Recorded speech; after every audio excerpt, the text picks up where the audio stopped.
ব্যবসা বাণিজ্যের বিশ্লেষণে ডিবিসি নিউজের নিয়মিত আয়োজন ইসলামী ব্যাংক টালি খাতায় স্বাগত জানাচ্ছি আমি হিমাদ্রি রাহা।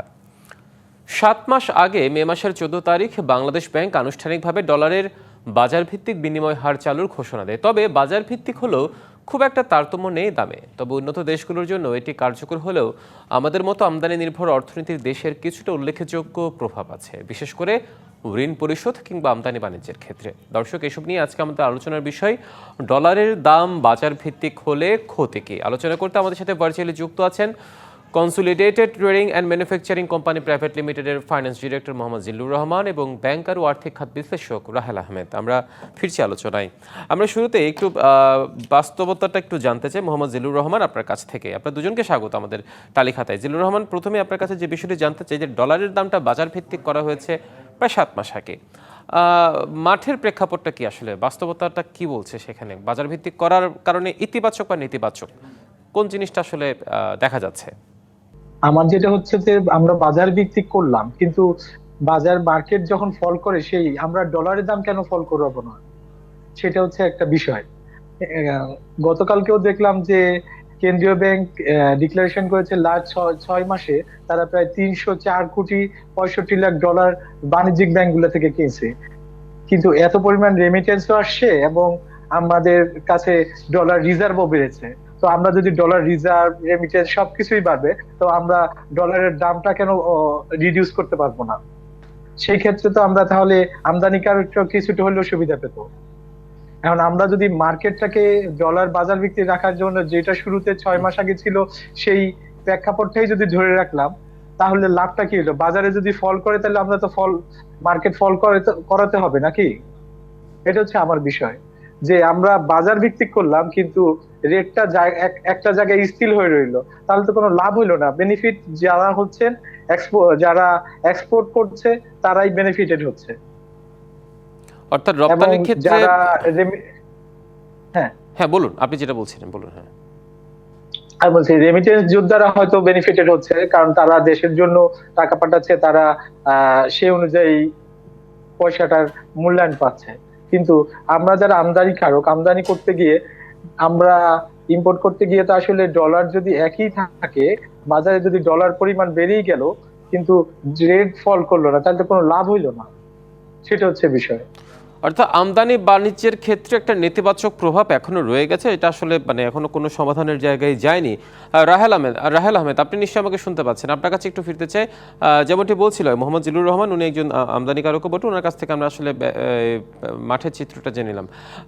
ব্যাংকিং খাত নিয়ে আপনার দীর্ঘদিনের অভিজ্ঞতা, আসলে আপনার অভিজ্ঞতা কি বলে যে বাজার ভিত্তিক তো হলো 7 মাস আগে, এটার ইতিবাচক বা নেতিবাচক প্রভাব আসলে কতটা কি, আপনার কাছ থেকে একটা শুনতে চাই। ধন্যবাদ আমাকে সংযুক্ত করার জন্য।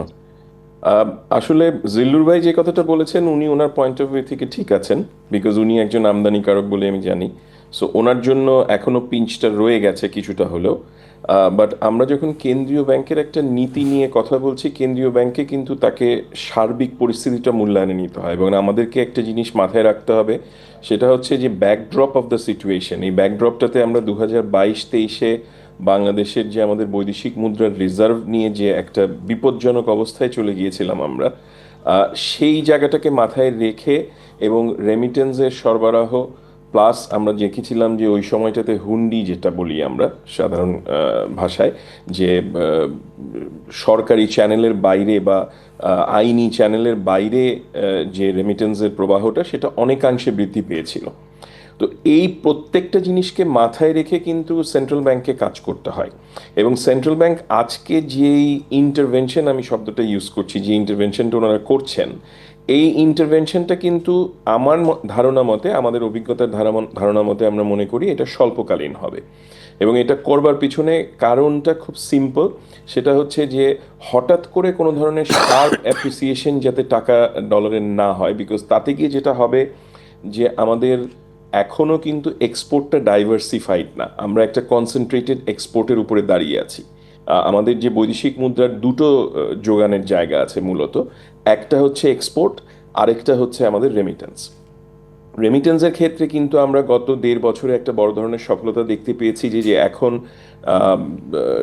ব্যাংকিং চ্যানেলের মাধ্যমে কিন্তু বড় রকমের রেমিটেন্স প্রবাহ, এবং সেটা রেকর্ড ভাঙছে বারবার।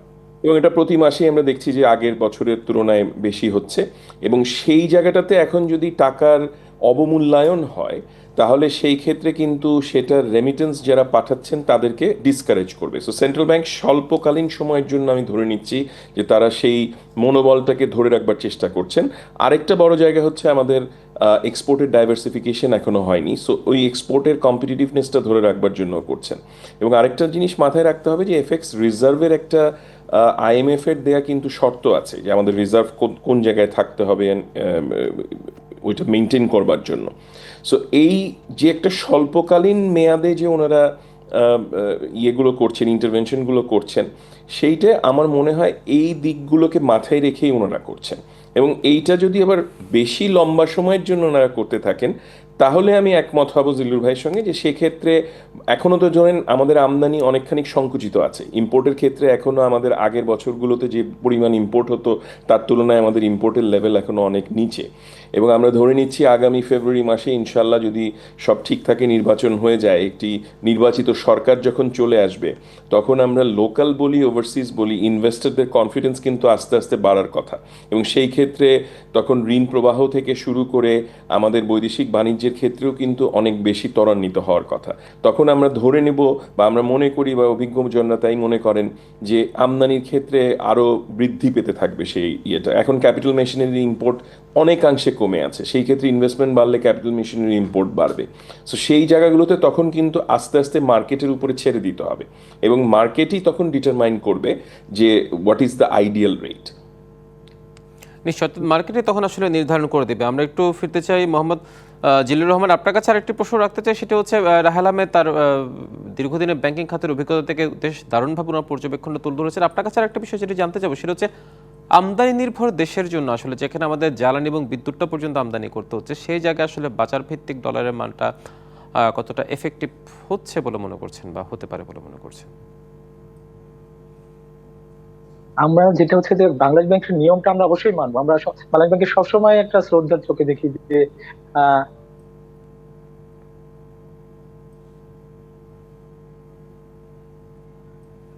বাংলাদেশ ব্যাংক আমদানি কারক এবং এক্সপোর্টার যারা আছে সেই ক্ষেত্রেই বলতেছি যে যেখানে আমাদের দেশে একটা আমদানি নির্ভর দেশ, সেখানে বাজার ভিত্তিক ডলার যে একটা টাইম ধরে রাখার একটা নিয়ম, সেটাকে একটু কমিয়ে একটা যখন আমাদের রিজার্ভটা বেড়ে যাবে সেই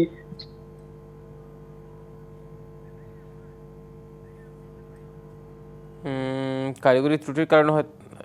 হ্যাঁ নিশ্চয়ই আপনাকে জিল্লুর রহমান, কারিগরি ত্রুটির কারণে হয়তো আপনার সাথে আমরা সংযোগটি হারিয়েছি। আমরা বিরতিতে যাচ্ছি। রাহেল আহমেদ আপনারা থাকুন আমাদের সাথে, আমরা বিরতির পর আবারও ফিরছি আপনাদের সাথে আলোচনায়।